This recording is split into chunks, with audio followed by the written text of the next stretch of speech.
Want smart analysis of the most important news in your inbox every weekday along with other global reads, interesting ideas and opinions to know? Sign up for the Today's Worldview newsletter. After helping engineer a political showdown that triggered a constitutional crisis in Spain, deposed Catalan regional president Carles Puigdemont did what many renegade politicians do: he turned up in another country. On Monday, Puigdemont and several other senior Catalan officials made their way to Brussels, the capital of Belgium and, more importantly, the European Union. Back home, he and a number of his allies face rebellion and sedition charges, which could lead to a sentence of up to 30 years in prison. Though Catalonia's secessionists have won next to no sympathy from foreign governments, they pin their hopes on a romantic loyalty to the European project and its liberal values. Their cause is only creating headaches for EU administrators and statesmen. Puigdemont's presence in Brussels was already roiling the Belgian political scene, let alone the broader European one, and surfacing the many divisions within the country's fragile ruling coalition. The country's French-speaking Liberal Prime Minister had no time for the Catalan leader, while his Flemish nationalist partners were far more sympathetic. Belgian leaders stressed Puigdemont was not in their country by invitation, though they do allow other EU citizens to apply for asylum. Belgium sets the bar for asylum very high, and there is no indication yet that applying is Puigdemont's reason for traveling there. We really shouldn't be importing Spanish problems, a Belgian government official told Politico. We are here because Brussels is the capital of Europe, it is not a question of Belgian politics, said Puigdemont, in an attempt to reassure his hosts.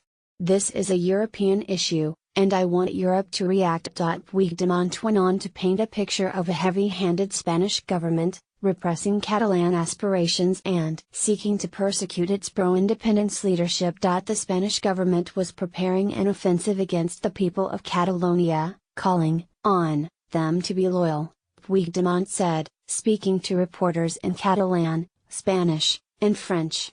We are facing a state that only understands the reason of force. Puigdemont defiantly described himself as the legitimate president of Catalonia, even though Madrid dissolved the regional parliament in Barcelona on Friday and removed Puigdemont from his elected post.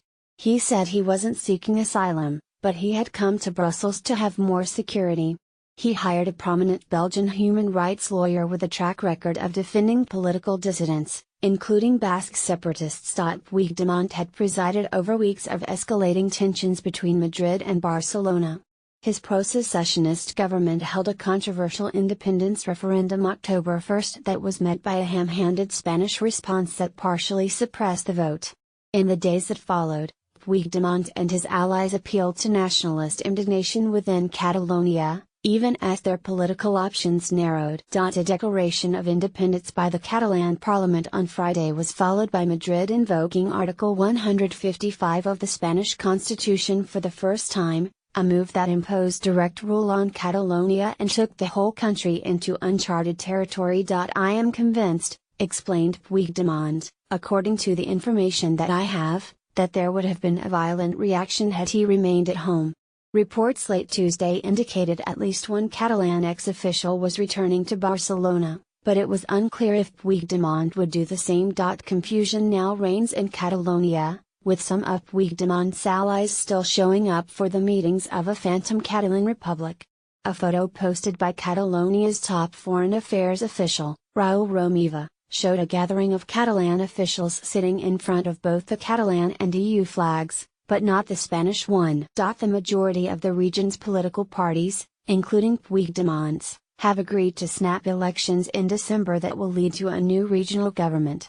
Puigdemont may be hoping Catalan voters, angered by the harsh treatment from Madrid, may come out and return the secessionists to power. His opponents will be galvanized by the vast pro-unity rally, attended by Spaniards from all over the country, that took place over the weekend in Barcelona. It's an opportunity, Susana Beltrán García, a legislator with the centrist, pro-unity Ciudadanos party, told Bloomberg View. The new government will be legal, democratic. It will have the legitimacy to talk to the Spanish government. But even as Puigdemont's own gamble looks increasingly to have failed, the underlying tensions fueling the moment will not go away.